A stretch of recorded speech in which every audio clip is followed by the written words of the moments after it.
There are losses that never truly heal, wounds that remain raw no matter how many years pass. For me, that wound was my brother Danny. He died when I was 15 and he was 12, drowned in Crescent Lake during what should have been an ordinary summer camping trip with our family. The official report said he had wandered away from our campsite in the middle of the night, disoriented perhaps, and fallen into the lake. They found his body 3 days later, caught in the reeds near the far shore. My parents never recovered from it. Our family fractured in the aftermath, each of us retreating into our own private grief, unable to comfort each other because we were all drowning in the same dark water that had taken Danny. That was 15 years ago. I'm 30 now, living in Portland, working as a software engineer, doing everything I can to build a life far away from the mountains of northern Washington where it all happened. I hadn't been back to Crescent Lake since Danny's funeral. Couldn't bring myself to return to the place where I lost him, where I'd heard his screams in the night and hadn't been able to reach him in time. But this past October, I received a call from the Snohomish County Sheriff's Department. They'd found something in the woods near our old campsite, something that had my brother's name on it. A backpack, they said, weathered but intact, containing items that matched the description of what Danny had been carrying the night he disappeared. They wanted me to come identify it, to confirm it was his. I didn't want to go. Every fiber of my being screamed to stay away, to let the past remain buried. But I owed it to Danny to finally bring some closure to what happened that night. The drive from Portland to the Cascade Mountains took 6 hours. 6 hours of memories I'd spent 15 years trying to forget flooding back with every mile. I remembered Danny's laugh, the way he'd been obsessed with Star Wars and Pokemon cards, how he'd follow me everywhere because I was his big brother, and he looked up to me. I remembered the guilt that had consumed me for years, the knowledge that I'd fallen asleep that night when I should have been watching him, that if I'd just stayed awake, if I'd just checked on him one more time, he might still be alive.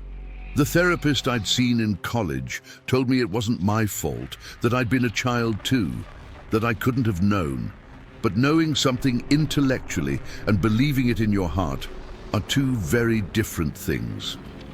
I arrived at the ranger station near Crescent Lake just as the sun was beginning its descent toward the horizon, painting the sky in shades of orange and red that reminded me too much of the last sunset Danny and I had watched together.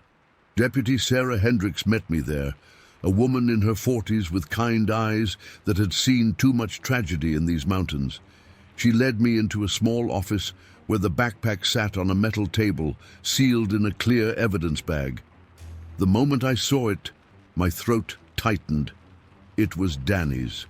I recognized the faded Superman patch my mom had sewn on after Danny tore it on a fence, the distinctive blue and red stripes, even the way one of the straps had been repaired with duct tape after our dog had chewed it. "We found it about 2 miles north of where your family was camping," Deputy Hendricks explained, her voice gentle. "A hiking group discovered it wedged between some rocks near an old trail that's been mostly abandoned for decades. The strange thing is, we've searched those woods thoroughly multiple times over the years, especially right after your brother's disappearance. This backpack shouldn't have been missed, but it's like it just appeared there recently, even though it's clearly been exposed to the elements for a long time." She paused, seeming to weigh her words carefully. "There's something else. Inside the backpack we found a journal. Your brother had been writing in it during your camping trip. The last entry was dated the night he disappeared, and it mentions hearing something in the woods, something calling his name. I think you should read it, but I have to warn you, it's disturbing." My hands shook as Deputy Hendricks pulled out a small, water-stained notebook and placed it in front of me. Danny's handwriting, that messy scrawl I'd always teased him about, covered the pages. I began to read, and with each sentence, the temperature in that office seemed to drop, my skin prickling with a dread I couldn't explain.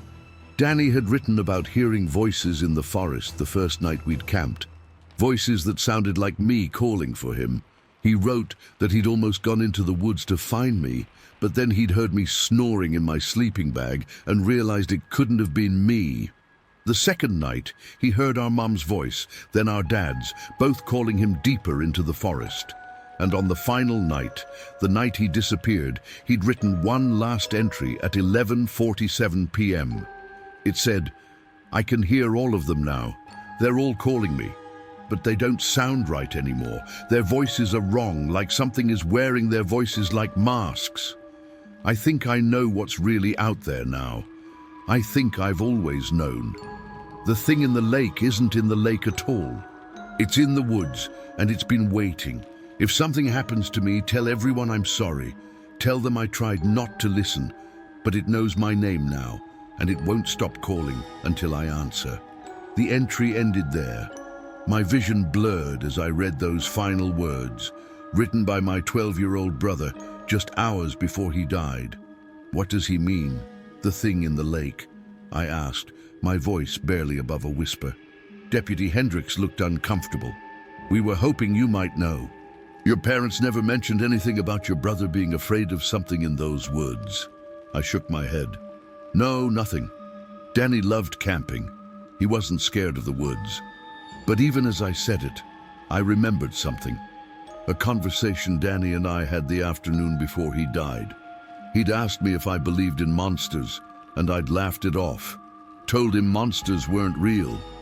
He'd gone quiet after that, and I'd thought nothing of it at the time. But now, reading his words, I realized he'd been trying to tell me something, and I hadn't listened. Block 1. The preparation Deputy Hendricks suggested I stay in town overnight and return to Portland in the morning. But I couldn't leave. Not yet. Something about Danny's journal, about those final words he'd written, pulled at me with an urgency I couldn't ignore. I told the deputy I wanted to see the place where they'd found the backpack, to visit our old campsite one more time. She advised against it. The sun would be setting soon, and those woods weren't safe after dark. But I insisted. After some reluctance and a lengthy liability waiver I had to sign, she agreed to take me to the location, though she made it clear we'd only have about an hour before we'd need to head back. We drove up a winding forest road that I remembered from childhood, though it seemed narrower and more overgrown than I recalled. The trees here were ancient, towering Douglas firs and western red cedars that blocked out most of the remaining daylight, creating a perpetual twilight, even though it was only 4 in the afternoon. Deputy Hendricks parked at a small pull-off, and we hiked along an old trail that had been marked with plastic surveyor's tape. The hike was more difficult than I expected. 15 years had passed since I'd been in these woods, and my body had grown soft with city living, unaccustomed to the steep terrain and uneven ground. My breath came hard, and I could feel my heart pounding not just from exertion, but from the mounting dread that seemed to emanate from the forest itself.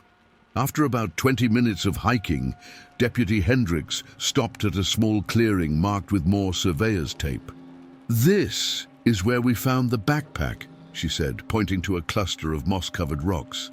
It was wedged in there, like someone had deliberately hidden it, or like it had been washed there during a flood, though there's no creek nearby that would explain that. I approached the rocks, kneeling down to examine the spot. The ground here felt wrong somehow, colder than it should be, and the air had a stillness to it that made my skin crawl. No birds sang here, no insects buzzed, just silence, heavy and oppressive, like the forest itself was holding its breath. I stood and looked around, trying to orient myself. "How far are we from our old campsite?" I asked. Deputy Hendricks checked her GPS unit. "About 2 miles southeast. The trail there is even more overgrown than this one, but it's still passable if you're careful." I found myself moving before I'd consciously decided to, my feet carrying me down the trail toward where my family had camped 15 years ago. Deputy Hendricks called after me, warning that we didn't have much time, but I couldn't stop. I needed to see it again, the place where Danny had last been alive, where he'd written those final words in his journal before something in these woods had taken him. The old campsite was exactly as I remembered it, and that terrified me more than if it had changed. The same fire ring we'd built sat in the center of a small clearing, the stones still blackened from our fire 15 years ago. The same fallen log where Danny and I had sat roasting marshmallows still lay at the edge of the clearing, now covered in moss but unmistakable. Even the tree where we'd hung our food bag to keep it away from bears still bore the scar on its bark from the rope we'd used. It was like time had stopped here, like this place had been preserved in amber, waiting for me to return. I walked to the spot where our tent had stood, where I'd been sleeping when Danny disappeared. The ground was soft here, covered in pine needles and fallen leaves, and I found myself kneeling down, running my fingers through the debris as if I might find some trace of him still here, some evidence that he'd existed, that this had all been real. That's when I felt it, a cold spot in the ground, a patch of earth that felt like ice despite the mild October weather. I brushed away the pine needles, and underneath the soil was dark, almost black, and it smelled wrong, like standing water and decay. Deputy Hendricks had followed me and now stood at the edge of the clearing, her hand resting on her service weapon in a gesture I don't think she realized she was making. "We should go," she said, her voice tight with barely concealed unease. "It's getting dark, and I don't like being out here after sunset. Block 2, the descent." But it was already too late. The sun had dropped below the ridgeline while we'd been hiking, and the forest had transformed into something alien and threatening. The shadows between the trees were no longer just dark. They were absolute, pools of blackness so complete that our flashlights seemed to be swallowed by them rather than illuminating anything. The temperature had plummeted at least 20 degrees in the span of minutes, and I could see my breath misting in the beam of my flashlight. Deputy Hendricks was right. We needed to leave. We started back up the trail, moving quickly but carefully on the uneven ground. That's when I heard it. My name, spoken clearly through the trees. "Michael." It was Danny's voice. I froze mid-step, my entire body going rigid. Deputy Hendricks must have noticed because she grabbed my arm. "What is it?" she asked urgently. "Did you hear that?" I whispered. "Hear what?" "My brother. He said my name." Her grip tightened on my arm. "Mr. Crawford, there's no one else out here. We need to keep moving." But I heard it again, louder this time, more insistent. "Michael, I'm here. I've been waiting." The voice was coming from deeper in the woods, off the trail, from a direction that led toward Crescent Lake. Every rational part of my brain screamed that this wasn't real, that it was impossible, that my brother had been dead for 15 years, and whatever I was hearing was either my imagination or something far worse. But the irrational part, the part that had spent 15 years drowning in guilt and grief, the part that had prayed every night for years that somehow Danny wasn't really gone, that part wanted desperately to believe. "Danny!" I called out into the darkness, my voice cracking. Deputy Hendricks pulled on my arm more forcefully. "Mr. Crawford, we need to go now. Whatever you think you're hearing, it's not your brother. Michael, please, I'm cold. I've been so cold for so long. Come find me. I'm at the lake." The voice was perfect. Exactly as I remembered Danny's voice, with that slight lisp he'd had from his missing front teeth, with the way he'd always made my name sound like two distinct words instead of one. I pulled away from Deputy Hendricks and took a step toward the voice. She moved in front of me, blocking my path, her flashlight beam catching my face. "Listen to me," she said, her voice low and urgent. "I've worked in these mountains for 20 years. I've seen things out here that don't make sense, things that can't be explained. And one thing I've learned is that when you hear voices in these woods after dark, voices of people you know, you don't follow them. Ever. That's not your brother out there." But the voice came again, and this time it was pleading, desperate. "Michael, it hurts. Please don't leave me again. You left me before. You fell asleep and I was alone and it came for me.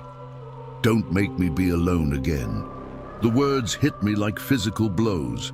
The guilt I'd carried for 15 years crystallized into a knife in my chest. He was right. I had fallen asleep. I had left him alone. And something had taken him because I hadn't been there to protect him. Tears streamed down my face as I pushed past Deputy Hendricks and stumbled into the underbrush, following the voice, following Danny. I heard her shouting behind me, heard her crashing through the undergrowth in pursuit, but I didn't stop. My flashlight bounced wildly as I ran, illuminating tree trunks and low-hanging branches that seemed to reach for me like grasping fingers. The voice led me on, always just ahead, always just out of sight. That's it, Michael. You're getting closer. I can almost see you now, just a little further. I ran until my lungs burned, until branches whipped across my face, drawing blood, until I burst through a final wall of brush and found myself at the edge of Crescent Lake. The water was perfectly still, reflecting the nearly full moon that had risen while I'd been running. The surface looked like black glass, and standing at the water's edge, maybe 20 feet away, was a small figure. My heart stopped. It was a boy, maybe 12 years old, wearing clothes that were rotted and covered in lakeweed. His back was to me, but I recognized the shape of him, the way he stood with one shoulder slightly higher than the other, from carrying his backpack wrong for years, despite our mum's constant corrections. "Danny?" I whispered, hardly daring to breathe. The figure didn't turn around. "You came. I knew you would. You were always the best brother. I missed you so much, Michael. I missed you every day down there in the dark water." The voice was still Danny's, but there was something wrong with it now, something hollow and echoing, like someone speaking into an empty tin can. Block 3. The climax and escape. I took a step closer, my flashlight beam trembling as I pointed it at the figure. "Danny, I'm so sorry. I'm so sorry I fell asleep. I'm sorry I couldn't save you." The figure's shoulders shook like it was crying. "It's okay. You can make it right now. You can come with me. We can be together again, like before. Down there in the water, it's not so bad once you stop fighting, once you stop breathing, once you just let the cold take you. Come on, Michael. Come into the water with me." The figure finally turned around, and what I saw destroyed me. It had Danny's face, but wrong in ways my brain struggled to process. The features were right. The same brown eyes, the same freckles across his nose, the same gap-toothed smile. But the skin was too pale, almost translucent, and beneath it I could see dark veins like cracks in marble. Water continuously dripped from his hair, from his clothes, even though he'd been standing on dry land. And his eyes were the worst. They were Danny's eyes, but they were also completely black, pupils dilated so wide they'd swallowed the iris, and they didn't blink. Not once. "What are you?" I breathed, taking a step back. The thing wearing Danny's face tilted its head, and I heard vertebrae crack with the movement. "I'm your brother. I'm Danny. You know me. You know my voice. I'm the one who used to hide under your bed and grab your ankles when you got up at night. I'm the one who broke your Xbox controller and blamed it on the dog. I'm the one you let die because you were too tired to stay awake." Its voice had changed now, becoming layered, like multiple voices speaking in unison, some high, some low, some not quite human at all. Behind me, I heard Deputy Hendricks breaking through the underbrush. "Don't look at it!" she screamed. "Don't listen to it!" But I couldn't look away. The thing that looked like Danny took a step toward me, water squelching from its shoes. "Come into the lake, Michael. Come into the water. We have so much to talk about. I want to tell you what it was like, drowning. I want to tell you how the water filled my lungs, how I called for you and you didn't come. I want to tell you about what found me down there in the dark, what's lived in this lake for longer than there have been people to name it. It's hungry, Michael. It's always hungry. And it's been waiting for you to come back." Deputy Hendricks grabbed my shoulders and physically turned me away from the thing, breaking the spell of its gaze. "Run!" she shouted, and we ran. Behind us, I heard splashing as the thing entered the water, and then sounds that I can't adequately describe. Wet sucking noises, like something large pulling itself through mud. And underneath that, voices, dozens of them, hundreds maybe, all calling my name in unison. We crashed through the forest, abandoning any pretense of following a trail, just moving as fast as we could away from the lake. I don't know how long we ran. Time had no meaning in that darkness. But eventually, we stumbled onto the forest road where Deputy Hendricks had parked her vehicle. We threw ourselves inside, and she gunned the engine, the tires squealing as we fishtailed down the mountain road. Neither of us spoke during the drive back to town. What was there to say? What we'd seen, what I'd seen, couldn't be rationalized or explained away. Whatever that thing was at the lake, it wasn't Danny. Danny was gone. Had been gone for 15 years, and whatever was wearing his shape was something else entirely. Deputy Hendricks dropped me at my car at the ranger station. The sun was beginning to rise, though I had no memory of the night passing. She looked at me with eyes that had seen too much. "Don't ever go back there," she said. "Whatever that thing is, whatever lives in that lake, it's got your brother's memories somehow, maybe even his face. But it's not him. It's never been him. People have been disappearing near Crescent Lake for over 100 years, long before your family ever camped there. Native tribes in this area have stories about something that lives in deep water and calls to people in the voices of their dead. They say it collects souls, that it wears them like clothes. Your brother's death wasn't your fault, but if you go back, if you listen to it again, it won't just be him down there anymore." Conclusion.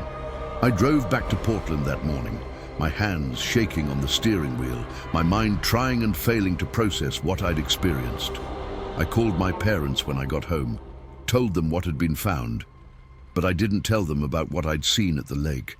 What would be the point? They'd already lost one son. They didn't need to lose another to madness or disbelief. Over the following weeks, I researched everything I could find about Crescent Lake. Deputy Hendricks was right. The disappearances went back decades, maybe longer. A hiker in 1973, 2 fishermen in 1989, a teenage girl in 2005.